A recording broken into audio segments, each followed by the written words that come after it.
Ça fait un bail.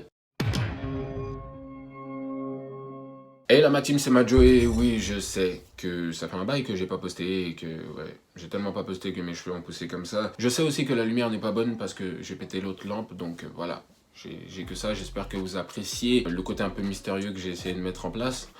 Non, pas du tout, super. Maintenant qu'on s'est tout dit, c'est bon, je peux enchaîner. C'est toujours un peu difficile de garder de bonnes relations avec tout le monde et on a subi le confinement. Et pendant cette période, j'aurais dû faire la vidéo pendant le confinement.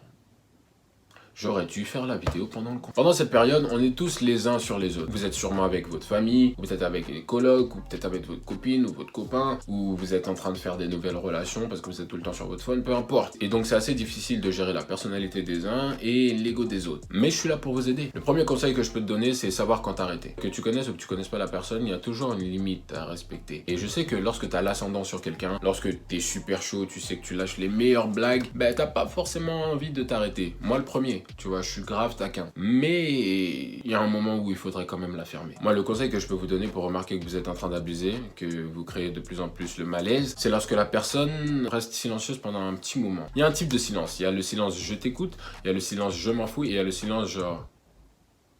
À quoi il joue là? Wesh. Ouais, allô, ça va? Ouais, ça va et toi? Ouais, t'es toujours chaud là pour le barbecue demain? Ouais, je viens, je surtout viens, ramène pas c'est ton sûr. ou là. Il était Ah, le éclaté. bâtard, tu veux me faire. Non mais sérieux. Eh, en ce moment, t'as un drip de merde. Non, mais c'est bon là, tu peux arrêter. T'as un vieux flow. Wesh, c'est bon, non? T'es wow.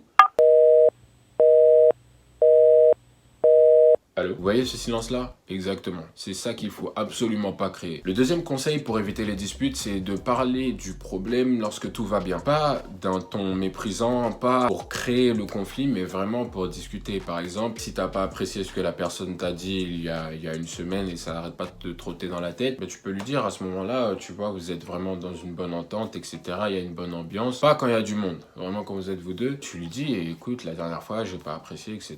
Dire directement ce que tu ressens et pas attendre que la tension monte pour lâcher des vérités comme ça. Si c'est vraiment ce que tu penses depuis longtemps, il faut pas attendre 10 000 ans. Il faut le faire maintenant afin que ce soit clair et que la personne ne se sente pas agressée. Si tu balances la vérité juste pour blesser la personne, ça a plus d'intérêt et on ne cherchera même pas à essayer de changer ce que tu voudrais qu'elle change. Le fait de régler les petites choses qui vous tracassent vous permettra d'avoir une meilleure relation. Troisième conseil, lorsque tu sens que la pression monte, lorsque tu sens que vous commencez à vous lâcher des trucs, ça va du tac au tac, ok? T'es pas obligé de jouer le jeu, t'es pas obligé de t'enfoncer lorsque tu sens que ça va péter. Si t'apprécies vraiment la personne, change de sujet. Une relation n'est pas une question d'ego, mais plutôt de patience et de compréhension. Quatrième conseil, lorsqu'il y a un souci, lorsque la tension monte, rien ne t'oblige à rester, ok? Tu peux prendre l'air. Enfin, t'es pas obligé de partir hyper loin, t'es pas obligé de faire un jogging, tu peux même aller dans ta chambre. Mais pour vraiment réfléchir à tout ce qui s'est passé, pas ruminer dans son coin, mais vraiment essayer de comprendre ce que la personne a dit et pourquoi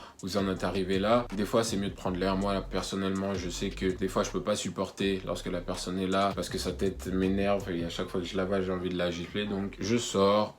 Je prends mon temps, je vais même me chercher un petit McDo, vraiment pour m'apaiser et revenir parler à tête reposée. Cinquième conseil, si tu n'arrives pas à rester avec la personne, si tu n'arrives pas à fréquenter la personne sans qu'il y ait des disputes à chaque fois, rien ne vous force à rester ensemble.